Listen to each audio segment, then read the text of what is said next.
corona ভাইৰাসেৰ পৰিপ্ৰেক্ষিতত যে সময়ত বহু চিকিৎসকে নিজৰ জীৱন ত্যাগ কৰি বহু লোকক চিকিৎসা প্ৰদান কৰি আহিছে সেই সময়ত আকৌ এনে কিছুমান চিকিৎসক আছে যিসকলে টকাৰ বিনিময়তহে চিকিৎসা প্ৰদান কৰি আহিছে তেনে এক ঘটনা সংঘটিত হৈছে নগাঁও জিলাৰ ৰহা সমষ্টিৰ অন্তৰ্গত কুচুৱা আদৰ্শ চিকিৎসালয়ত এগৰাকী মহিলা ৰোগীক সংকটজনক অৱস্থাত চিকিৎসালয়লৈ লৈ যোৱা হৈছিল আৰু চিকিৎসকে ৰোগীৰ পৰিয়ালবৰ্গৰ পৰা প্ৰথমে ৫,০০০ টকা দাবী কৰে যদিও ৫,০০০ টকা দিব নোৱাৰাত ৩,০০০ টকা বিচাৰে ৩,০০০ টকা দিলেহে চিকিৎসা কৰিব বুলি প্ৰকাশ কৰে চিকিৎসকে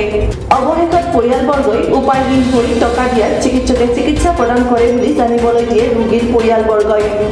পৰিৱৰ্তনৰ শ্লোগান দি দিছপুৰৰ গাড়ীত বহা সৰ্বাম চৰকাৰৰ কাৰ্যকাল শেষ হ'বলৈ মাজত মাত্ৰ কেইটামান দিন বাকী এই বাকী থকা দিনকেইটাত এনে চিকিৎসকৰ বিৰুদ্ধে কিবা ব্যৱস্থা ল'বনে নে এনেদৰে চলি থাকিব চিকিৎসকৰ উৎকোচ লোৱা কাৰ্য কিয় দিব লাগে কেতিয়া আহিছিলে তাৰপিছত কিবা টকা কিমান দিছে এতিয়া কিমান লাগে বুলি কৈছে 3,000 টকা দিবলৈ কিয় দিব লাগে 3,000 টকা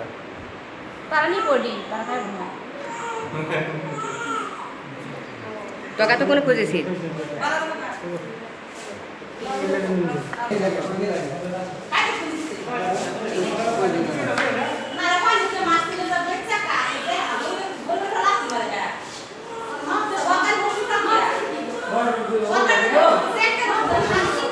কামপুৰৰ পৰা খাইৰুল ইছলামৰ ৰিপৰ্ট খবৰ এনে